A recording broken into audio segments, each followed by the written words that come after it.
झूमर आ गई, अब दिनेश भी आता होगा, जल्दी उठ जाइए आप। दरवाजा खोलो।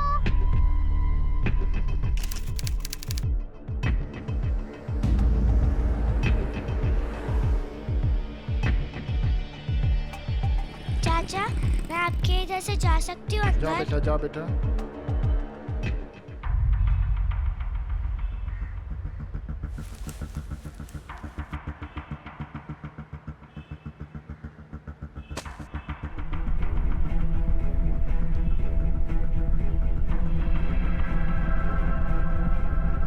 प्लीज टाइम वेस्ट मत करो, कपड़े पहन लो। आप कपड़े पहन लो प्लीज। सच में पहन लो? हाँ।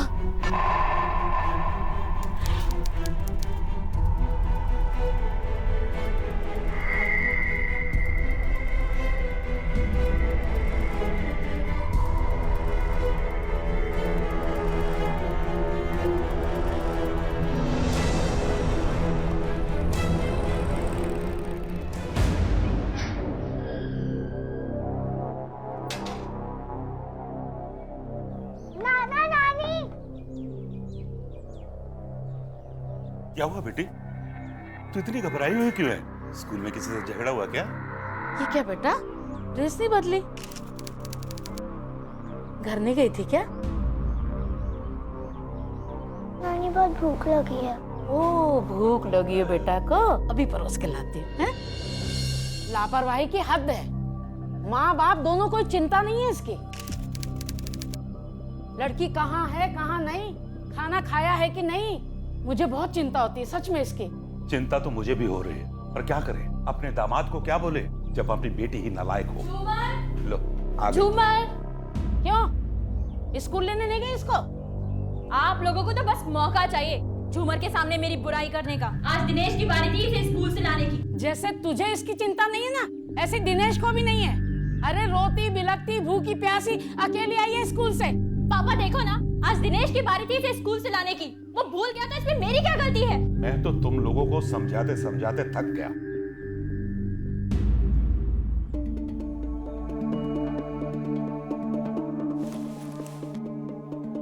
स्कूल तो लेने गए नहीं, अब चैन से खाना तो खा लेने दो उसको। और भी बहुत काम है मुझे, और तुम्हारा वो निकम्मा भाई वो नहीं ला सकता इसे स्कूल से। बेटी उसकी है या तुम्हारी? जब बच्ची पाल नहीं सकते तो पैदा क्यों की थी? अनाथों की तरह रह रही है माँ बाप के होते हुए। आपको बोला था ना मैंने इसको लेके आने को, क्यों नहीं लेके आए? अच्छा, मेरे पास कोई और काम नहीं है, हैं? अरे शांत हो जाओ, मैं हाथ जोड़ता हूँ तुम सबके। झगड़ते ही काम बोला था वो भी नहीं हुआ आपसे, बस आके अभी हक जताना पड़ता है आपको। तो सिर्फ मेरी जिम्मेदारी है इसकी देखभाल करना? मैं सारा नौकर बन गया हूँ यहाँ पे। अरे दोनों तय कर लिया करो किसको लाना है किसको ले जाना है। हाँ तो समझाओ अपनी इस बेटी को।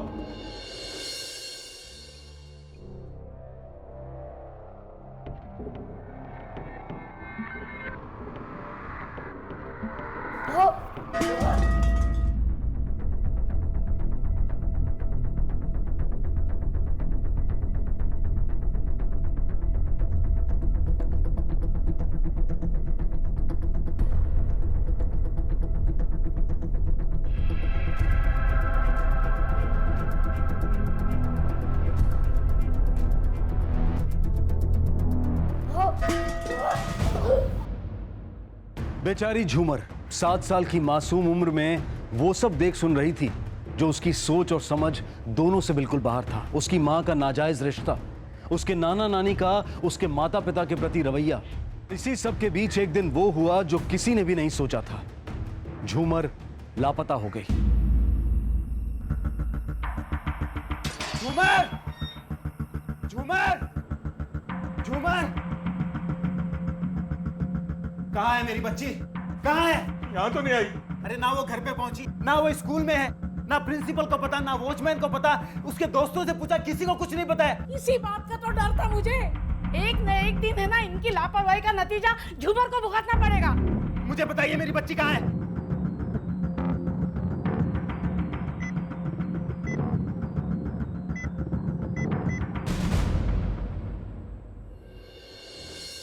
आप लोगों ने अपनी बच्ची को आखिरी बार कब देखा था?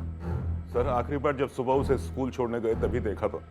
उसके बाद दिनेश उसे स्कूल से लाने वाला था, तभी से वो गायब है। लेकिन ये हमेशा की तरह भूल गए। अगर मैं काम पे ना होती ना तो मैं खुद ले आती उसे स्कूल से। अरे तुम चुप रहो, बोला ना मैं काम में फंस गया था। काम करो आप किसी और को दिखाना, काम सारी दुनिया करती है। लेकिन सारी दुनिया मेरी तरह अपने सास ससुर और तुम्हारा बोझ सर पे लेके नहीं घूमती है। अरे बस करो तुम दोनों, यहाँ तमाशा तो मत बनाओ। तमाशा तो मेरा बन गया है इस जैसे इंसान से शादी करके। तो चली जाना किसी और के साथ। चुप। कैसे माँ बाप हो तुम लोग? हाँ, तुम्हारी बच्ची गायब है और तुम दोनों को झगड़ा करने से फुर्सत नहीं है। बच्ची की फोटो है आपके पास? जी सर, मेरे पास ये है सर मेरी बच्ची।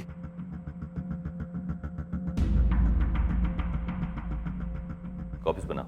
Yes sir. आप लोग बाहर वेट कीजिए। इन लोगों को देख के तो ऐसा लगता है सर लड़की खुद परेशान होकर भाग गई होगी। नहीं गोयल, एक 7 साल की बच्ची घर से भागने की जरूरत नहीं कर सकती। लड़की स्कूल के बाद गायब हुई है, इसलिए हमें स्कूल से ही शुरुआत करनी चाहिए। बच्चों, ये अंकल आपसे कुछ सवाल पूछेंगे। आपको जो भी पता है सब अंकल को बताएंगे, ठीक है? Thanks ma'am. Good morning everybody. अब आप लोग ये बताइए कि कल आप में से किसने झूमर से बात की थी? किसी से हुई थी? कोई जानता है कि वो कहाँ है? दरअसल वो किसी के साथ ज्यादा घुलती मिलती नहीं थी, लेकिन नीलू उसकी अच्छी फ्रेंड है, शायद उसे कुछ पता हो। बुलाइए। नीलू, बेटा यहाँ आओ। नीलू बेटा यहाँ आइए। अच्छा, आप एक बात बताइए, झूमर आपकी फ्रेंड है ना? अच्छा, कल आपकी उससे कुछ बात हुई थी? यस, मैथ्स के पीरियड में वो बहुत परेशान थी। सभी ने कॉपी निकाल ली है? सब नोट करिए। झूमर, तू मुझे अपनी पेंसिल देगी? मैं अपनी पेंसिल घर पे भूल आई।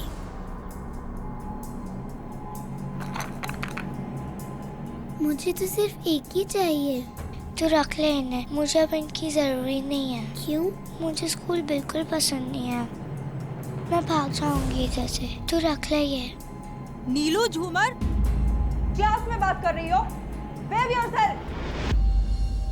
अच्छा बेटा, और कुछ कहा उसने? No sir. जाइए।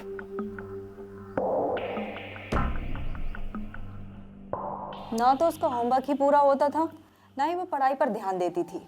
बाकी एक्टिविटीज तो दूर, वो किसी भी चीज में पार्टिसिपेट नहीं करती थी, किसी से बात भी नहीं करती थी, बस एक कोने में चुपचाप बैठी रहती थी। कुछ भी बोलो या जरा भी उसे डांट दो तो वो डर के मारे अपना पैंट गीला कर देती थी। और एक 7 साल की बच्ची के लिए ऐसा बिहेवियर बहुत एबनॉर्मल है। कल आपने उसको आखिरी बार कब देखा? आखिरी बार स्कूल छूटने के बाद। अरे झूमर, तू अभी तक घर नहीं गई? घर से कोई आया नहीं क्या? कोई बात नहीं, डर मत, मैं तुझे घर छोड़ दूं। चलेगी मेरे साथ? चलो मेरे साथ बेटा, मैं तुम्हें घर छोड़ दूंगा।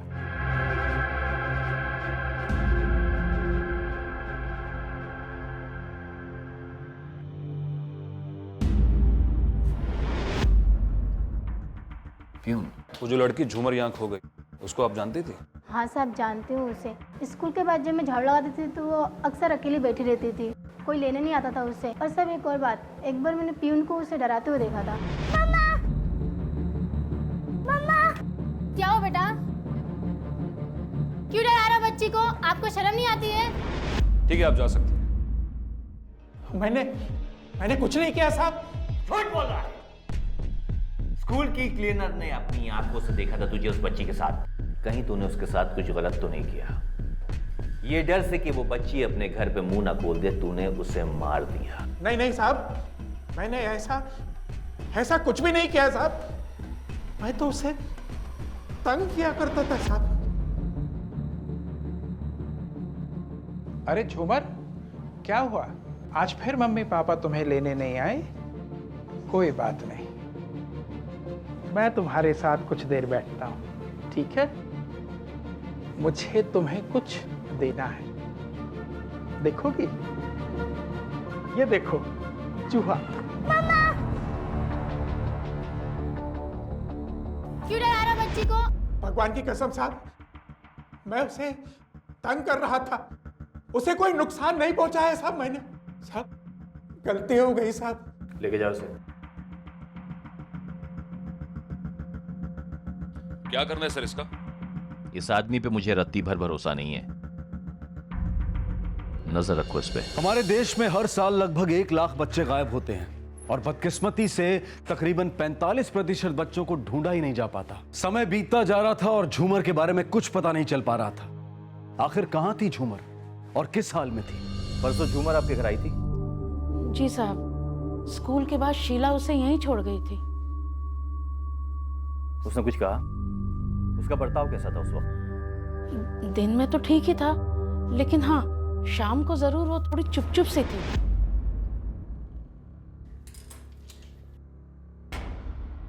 क्या हुआ झूमर बेटा? है क्या हुआ? नहीं घबरा क्यों रही है बेटा? किसी ने कुछ कहा क्या? है क्या हुआ बेटा? अरे क्यों? पता नहीं साहब, उसने ढंग से खाना भी नहीं खाया था, घर भी वापस नहीं जाना चाह रही थी, यहाँ तक कि दिनेश के साथ भी जाने को तैयार नहीं थी, जबकि सबसे ज्यादा प्यार वो अपने पापा से ही करती है। मुझे यहाँ नाना नानी के पास रहना है। देखो बेटा, बहुत देर हो चुकी है, मुझे एक इम्पोर्टेंट मीटिंग में जाना है। चलो जल्दी चलो। बोलो ना नाना, बोलो ना नानी। अगर वो इतना जिद कर रही है तो आज का दिन रहने दो ना। ठीक है। इंस्पेक्टर साहब, ये है ना मेरी बच्ची को मेरे खिलाफ भड़काते हैं। इन लोगों की वजह से इंस्पेक्टर साहब मेरी बच्ची मुझसे दूर गई है। उस दिन है ना इन्होंने पता है क्या किया? चलो अच्छा है, कुछ दिन तो घर के चक्कर से दूर रहेगी।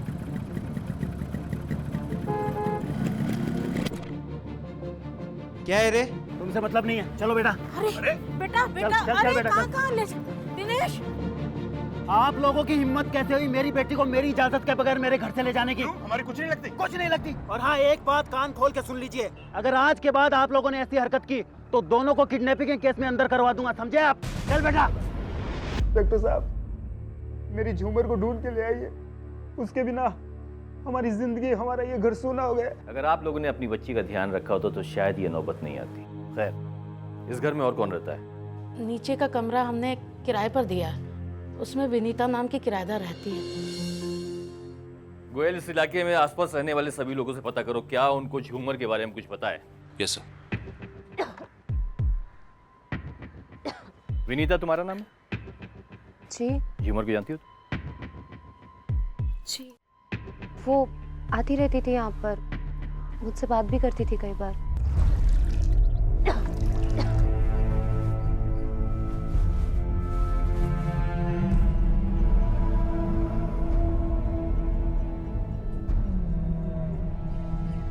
क्या हुआ? फिर से झगड़े सब? मेरी वजह से। चल रोते नहीं। हाँ, तुझे क्या पसंद है? रंग ना, हम रंगोली बनाए? चले चल। अब जा ले आ उसे। हाँ हाँ, अब मैं ही लेकर आऊँ? हर जगह मैं ही गलत होती हूँ। आप सब तो दूध के दुले हुए हो। झूमर, तुम्हें किसने कहा था बाहर आने को? और कितनी बार कहा है बाहर वालों से दूर रहा करो। चलो घर।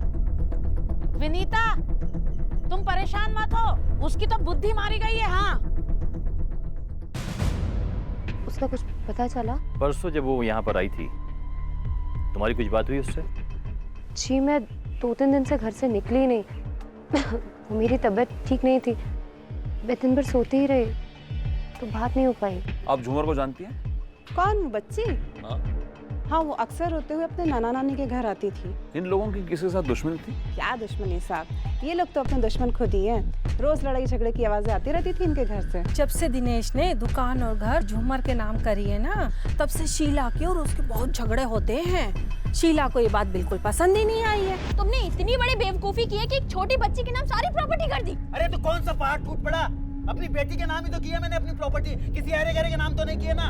कल को तुम्हें कुछ हो गया तो मैं क्या करूंगी? कुछ नहीं होने वाला है, कुछ नहीं होने वाला मुझे। अच्छा खासा हूँ मैं, दुकान जा रहा हूँ। आज के जमाने में कौन दामाद अपने ससुराल वालों का खर्चा उठाता है? इनके घर में जिसमें हट्टा कट्टा नौजवान बैठा हुआ है। कौन? अरे वो विनोद, इनका छोटा बेटा। उसको तो आदत पड़ गई है अपने जीजा के टुकड़ों पे पलने की। जीजा जी, जीजा जी, वो मेरी गाड़ी ठुक गई थी, 2 दिन से गैरेज में डली है। 2000 रुपये की ज़रूरत है, अभी आप दे दीजिए, मैं आपको जल्दी लौटा दूंगा। आज तक लौटाए तुमने जो अब लौटाओगे? भिखारी भी भीख मांगता है तो भी कड़ी धूप में मेहनत करता है। आ जाते हो मांगने के लिए। ये लो पूरे 2000 हैं, पकड़ो। अगर ये भिखारियों की तरह पैसा देना है ना, तो अपना पैसा आप अपने पास रखिए, मैं कहीं और से मैनेज कर लूंगा। अरे जाओ जाओ, मेरे टुकड़ों पे पड़ते हो, मुझे भी आंखें दिखाते हो। Thank you. आपके पड़ोसियों से हमें इंफॉर्मेशन मिली है कि पैसों को लेकर विनोद और इनका अक्सर झगड़ा हुआ करता था। सर ये क्या बताएंगे उसके बारे में? मैं बताता हूँ सर। वो शराब पीता था, जुआ खेलता था, चोरी करता था सर। और सर ये सब करता था वो मेरे पैसों पे, मुझसे उधार मांग के ले जाता था। और अगर पैसे उधार नहीं देता था ना सर, तो दुकान में जाके चोरी करता था। और सर उसकी चोरी के बारे में पहली बार मुझे झूमर ने ही बताया था।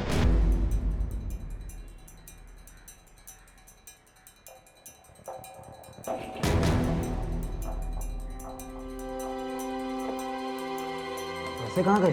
कल मामा ने ले लिए थे। मामा ने? कब? मैं उनको देखा था कल लेटर। हला अपने घर में चोरी करता है। छोड़ूंगा नहीं आज।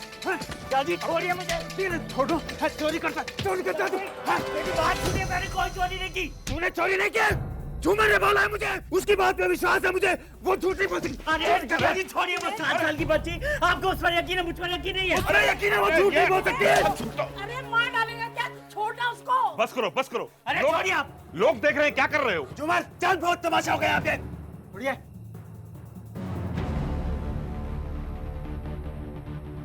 चल बेटा।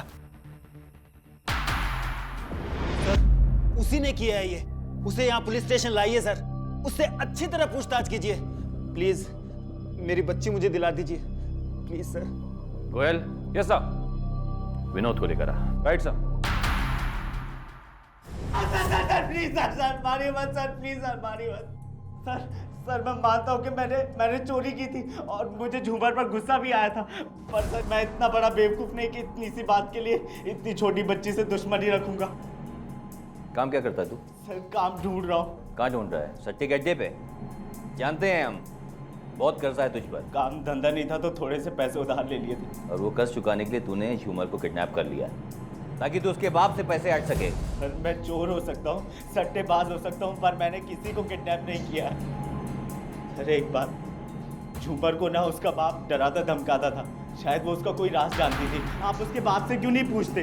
उसी का हाथ है किडनैपिंग में। परिवार में दूरियां जरूर थी, लेकिन कुछ राज ऐसे भी थे जो शीला, दिनेश और विनोद पुलिस के साथ साथ एक दूसरे से भी छुपा रहे थे। ऐसे वक्त में पूरे परिवार को एक साथ होना चाहिए था, लेकिन सभी लोग अपने अपने फायदे के लिए एक दूसरे को झेल रहे थे और सभी के पास कोई ना कोई वजह जरूर थी इस जुर्म को करने की। झूमर, एक 7 साल की मासूम बच्ची, ऐसे लोगों के बीच में थी जो सिर्फ कहने के लिए ही उसका परिवार था। इस केस में 5 किरदार हैं गोयल। झूमर के माता पिता जिनकी आपस में बनती नहीं है, शीला का भाई विनोद जिसको पैसे की इस वक्त बहुत तंगी है, अब बचे हैं सिर्फ नाना नानी जो रिटायर हो चुके हैं और ये सारी प्रॉब्लम से वाकिफ हैं। बोल तुम एक काम करो। Yes sir. इस पूरी फैमिली पे नजर रखो और साथ ही साथ झूमर की फोटोग्राफ स्टेट्स के हर पुलिस स्टेशन में डिस्ट्रीब्यूट करो। Right sir. हो सकता है हमें कोई सुराग मिल जाए। Yes sir.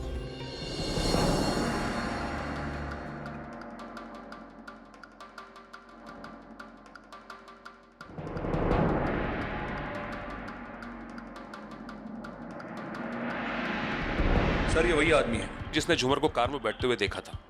ये झूमर के स्कूल के बाहर रोज बैठता है। तुम यकीन के साथ कह सकते हो कि वो बच्ची झूमर ही थी? ये वही लड़की थी साहब। उस दिन क्या हुआ था? साहब उस दिन वो स्कूल के गेट के पास देर तक बैठी रही और एक कार तेजी से आई और उसमें बैठ गई। कार कौन सी थी? नंबर नोट किया था? जी नहीं साहब, पर कार काले रंग की थी साहब। ठीक है, जाओ तुम। झूमर अगर उस कार में बैठी है तो उसका मतलब ये है कि उस कार में जो भी था वो उसे अच्छी तरह से जानती थी।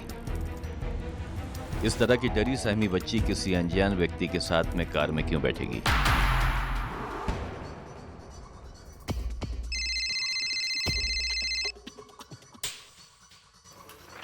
हाँ, नहीं तुम यहाँ मत आना, मैं खुद ही आ रही हूँ करोड़ नाका पे, वहीं मिलो। Okay okay bye.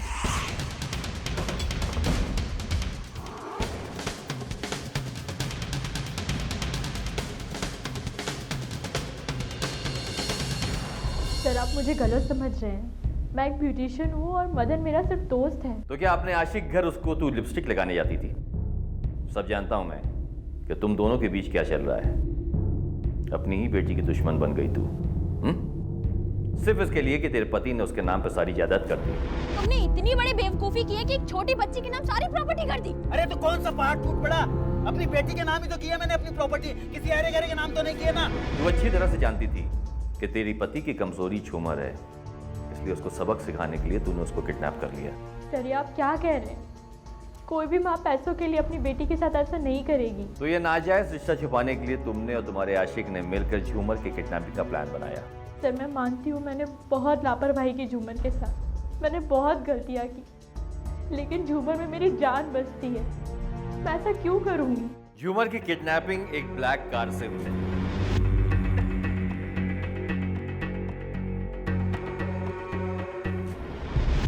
तेरे पास भी एक ब्लैक कार है? छोड़ दीजिए सर, मैं सच कहता हूँ झूमर और उसकी किडनैपिंग से मेरा कोई लेना देना नहीं है। मैं मानता हूँ उसकी माँ का और मेरा अफेयर है, पर झूमर को किडनैप करके मुझे क्या मिलेगा? सर छोड़ दीजिए सर छोड़ दीजिए। वही तो हम जानना चाहते हैं। सर छोड़ दीजिए सर, मैं मानता हूँ सर मैंने गलती की है। और रहा सवाल मेरी गाड़ी कि मेरी गाड़ी का, वो तो 2 दिन से गैराज में गई है सर्विसिंग के लिए सर। सॉरी सर, मुझे माफ कर दीजिए सर, मुझे छोड़ दीजिए सर। Yes sir. गैराज जाके चेक कर, ये सच बोल रहा है या झूठ? मदन सच बोल रहा है, उसकी गाड़ी गैराज में ही थी, अभी गैराज वाले ने कंफर्म किया। हो सकता है मदन और शीला ने किसी और काली गाड़ी का इस्तेमाल किया। इस केस का कोई भी किरदार दूध का धुला नहीं है, सभी पर सर्विलेंस जारी रखिए।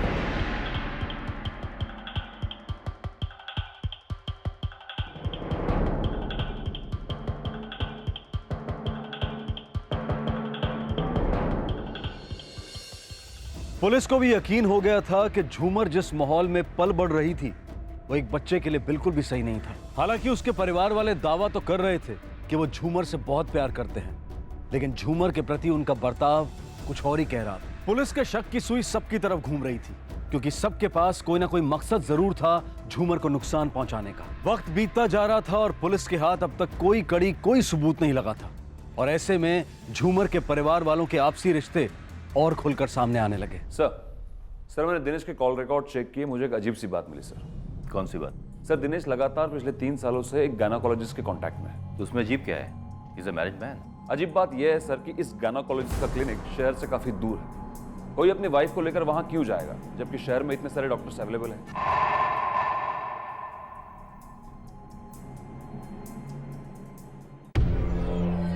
दिनेश अग्रवाल को जानते हो तुम?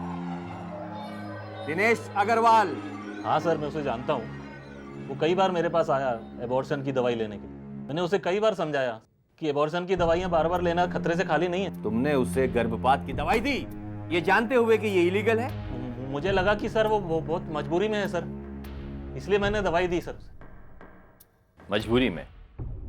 तो डॉक्टर बनने के लायक नहीं है। लेके जाओ उसको। जाओ उसको। मिसेस अग्रवाल, आपके पति ने आपको कुछ दवाइयाँ दी थी? दवाइयाँ? कैसी दवाइयाँ sir? Abortion pills. Abortion pills? मैं क्यों लूंगी सर? मैंने कोई दवाई नहीं ली। Are you sure? जी सर। Thank you. झूमर को डरा धमका के कौन से राज छुपाना चाहता है तू? सर, आप कौन से राज की बात कर रहे हैं? दूध का धुला है तू। एबॉर्शन की दवाइयां किसके लिए लेके गया था? अबॉर्शन की दवाइयां मैंने अपनी बीवी के लिए ली थी सर। बीवी के लिए? तेरी बीवी से मिलके आया हूं मैं। सारी सच्चाई उसने बता दी है मुझे।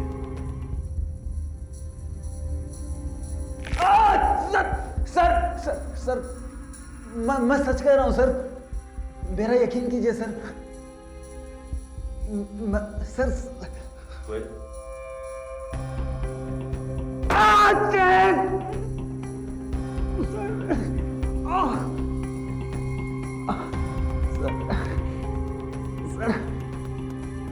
वो दवाइयाँ मैंने विनीता के लिए ली थी सर। नीचे का कमरा हमने किराए पर दिया है। उसमें विनीता नाम की किराएदार रहती है। विनीता तुम्हारा नाम है? जी। कब से चल रही है नौटंकी? सर 3 साल से।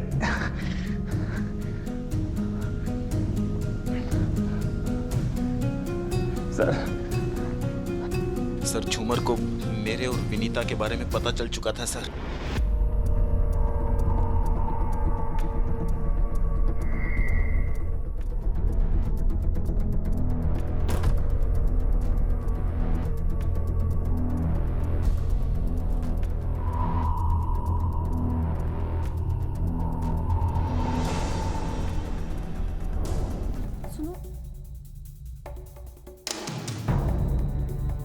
बस यही बात थी जो मैंने झूमर को किसी को ना बताने के लिए कही थी। हाँ मैं मानती हूँ, दिनेश और मेरे बीच संबंध थे और झूमर ने सब कुछ देख भी लिया था। दिनेश ने उसे समझाया भी था कि ये बात किसी को ना बताए। मेरा यकीन मानिए इंस्पेक्टर साहब, मैं सपने में भी झूमर को तकलीफ देने के बारे में नहीं सोच सकती। झूमर बहुत ही प्यारी बच्ची थी। उल्टा मैं तो दिनेश से कहती थी कि तलाक के बाद हो सके तो झूमर हमारे साथ रहे। उसकी माँ बहुत ही लापरवाह औरत है। मैं नहीं चाहती थी कि उसे कभी भी माँ की कमी महसूस हो। झूमर की किडनैपिंग केस में तुम एक सस्पेक्ट हो। ध्यान रहे, बगैर हमें बताए तुम इस शहर को छोड़ के कहीं नहीं जाओगी। गोयल, कहीं ऐसा तो नहीं कि दिनेश और विनीता के अफेयर के बारे में शीला को मालूम पड़ गया और अपने पति को सबक सिखाने के लिए उसने झूमर को गायब करवाया? सर ये लोग अपनी अपनी जिंदगियों में इतने उलझे हुए हैं कि इन्होंने झूमर पे कभी ध्यान ही नहीं दिया। अभी भी ये लोग सिर्फ अपने बारे में सोच रहे हैं, बच्चे की किसी को परवाह ही नहीं है। इन पे कड़ी नजर रखो। Yes sir. इनके कॉल रिकॉर्ड चेक करवाओ। इनमें से जो भी किडनैपिंग में इन्वॉल्व है, भले ही कितना भी शातिर हो, कोई ना कोई गलती तो जरूर की होगी उसने। Yes sir.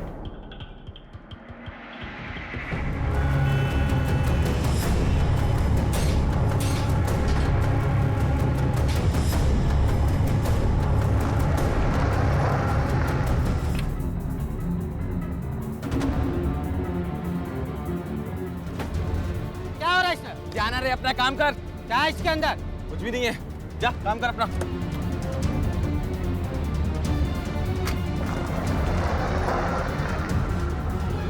सर कोई खबर? तलाश जारी है सर, लेकिन अब तक कुछ पता नहीं चल पाया। जल्दी करो, क्योंकि जितना वक्त बीतेगा उतना उस लड़की की जान को खतरा बढ़ेगा। Okay sir.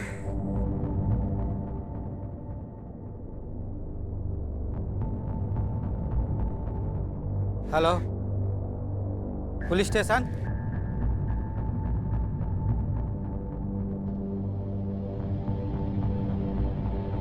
Sir any information? Yes sir, control room से फोन आया था सर। किसी ने 100 नंबर पे फोन करके एक ब्लैक कार के बारे में बताया है, जिसकी डिक्की से कुछ आवाज आ रही थी सर, और कार का नंबर भी दिया है। Quite possible. तुम एक काम करो, गाड़ी के नंबर से गाड़ी के मालिक का पता करो और उसके फोन को ट्रेस करो। इससे तुम्हें उसकी लोकेशन मिल जाएगी। Make it fast. कौन? Okay sir.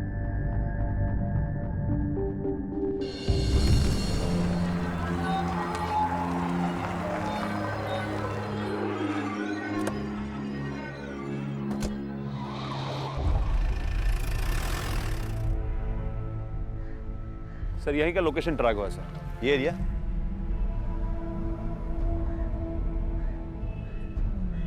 ये पूरा एरिया चेक करो। Okay quick.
अभी अभी वो एमपी नगर में घुसा है। पीछे से आओ तुम, पीछे से। पेट्रोल पंप वाली गली वहां से आना।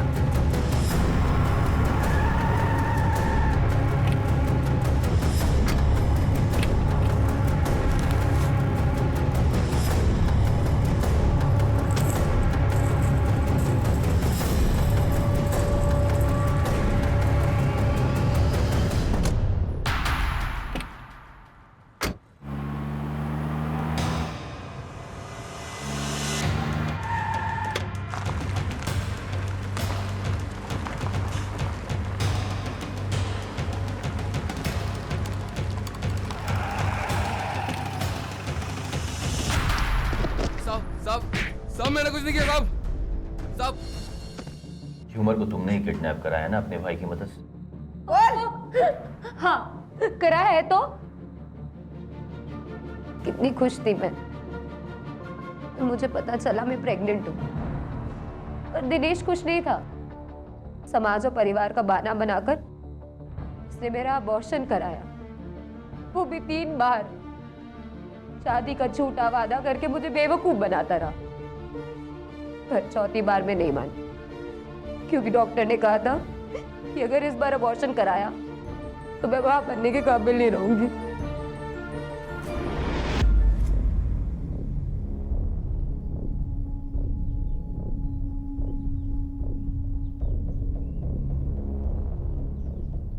पागलपन छोड़ो विनीता, ये दवाई खा लो, सब ठीक हो जाएगा। नहीं दिनेश, इस बार नहीं। इस बार मैं अपना बच्चा नहीं गिराऊंगी। अरे 3 महीने हो गए हैं, अब अगर थोड़ा भी वक्त निकाला तुम्हारी जान को खतरा है। क्यों दिनेश? हाँ, हर बार मैं ही क्यों समझूं? क्यों हम चोरी छुपे मिलते हैं? क्यों तुम मुझसे तलाक नहीं दे सकते? मतलब 3 परिवारों को एक साथ पालूं और सड़क पे आ जाऊं, हैं? अरे तुम क्या खाओगी, तुम्हारा बच्चा क्या खाएगा? समझने की कोशिश करो। मैं क्यों समझूं? हाँ, मेरा क्या, मेरे बच्चे का क्या? हम तुम्हारे कुछ नहीं लगते? लगते हो ना, इसीलिए तो कह रहा हूं, हमारी जिंदगी, हमारे बच्चे की जिंदगी अच्छी हो। अपने बच्चे को, तुम्हें, हैं, एक अच्छी जिंदगी जिएंगे, उसे अच्छे स्कूल में पढ़ाएंगे। प्लीज ये दवाई पी लो। देखो जिद मत करो, प्लीज पी लो।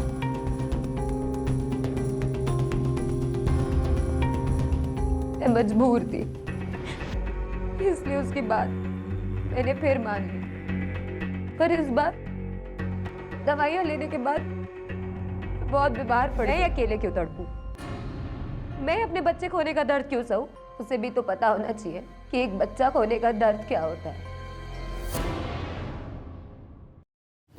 मेरी बच्ची, घबरा मत शीला, अब मैं तेरा हमेशा ध्यान रखूंगी, कहीं नहीं जाने दूंगी, तेरे साथ हमेशा रहूं। आंखें खोलना।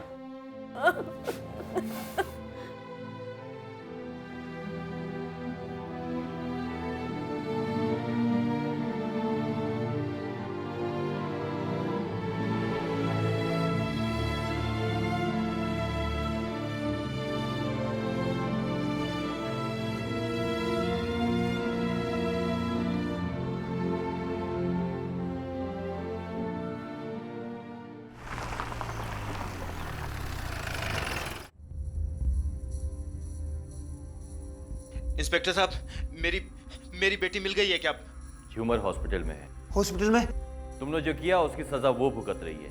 इंस्पेक्टर साहब, मुझे एक बार प्लीज मेरी बच्ची से मिलवा दीजिए। इंस्पेक्टर साहब प्लीज, मैं आपके हाथ जोड़ता हूँ, पाँव पड़ता हूँ, मुझ पे दया कीजिए इंस्पेक्टर साहब प्लीज। अपनी बच्ची की जान की फिक्र हो रही तुझे? हाँ, और उन जानों का क्या जिनको दुनिया में आने से पहले ही तूने मार दिया? तुझे तेरे किए की सजा मिल गई है। इंस्पेक्टर साहब प्लीज प्लीज एक बार मुझे मिलवा दीजिए अपनी बेटी से। इंस्पेक्टर साहब प्लीज मेरी बात सुनो, आप एक बार मिलवा दो मुझे मेरी बच्ची से। इंस्पेक्टर साहब, झूमर के पिता दिनेश को इलीगल अबॉर्शन के लिए और विनीता और उसके भाई उदय को किडनैपिंग और अटेम्प्ट टू मर्डर के जुर्म में गिरफ्तार किया गया। लेकिन जिस मानसिक तनाव और पीड़ा से झूमर को गुजरना पड़ा, उसके लिए उन सबको जितनी भी सजा दी जाए वो कम है। एक बच्चे के लिए सबसे सुरक्षित जगह होती है उसका अपना घर, उसका अपना परिवार। लेकिन झूमर जैसे कुछ ऐसे बदनसीब बच्चे भी होते हैं जिनके लिए उनका घर किसी नर्क से कम नहीं होता, जिनके लिए माँ बाप भगवान का वरदान नहीं बल्कि श्राप बनकर रह जाते हैं। बच्चे हमारे देश का भविष्य है। ये सिर्फ एक स्लोगन नहीं है बल्कि बहुत बड़ी सच्चाई है। इनका आज संवारिए ताकि हमारा आने वाला कल सुंदर और उज्जवल हो। अब मैं अनूप सोनी आपसे विदा लेता हूं। फिर मुलाकात होगी अगले एपिसोड में एक और चौंका देने वाले केस के साथ। तब तक अपना और अपने परिवार का ख्याल रखें और देखते रहें क्राइम पेट्रोल डायल 100। सबक एक को, सीख हम सबको।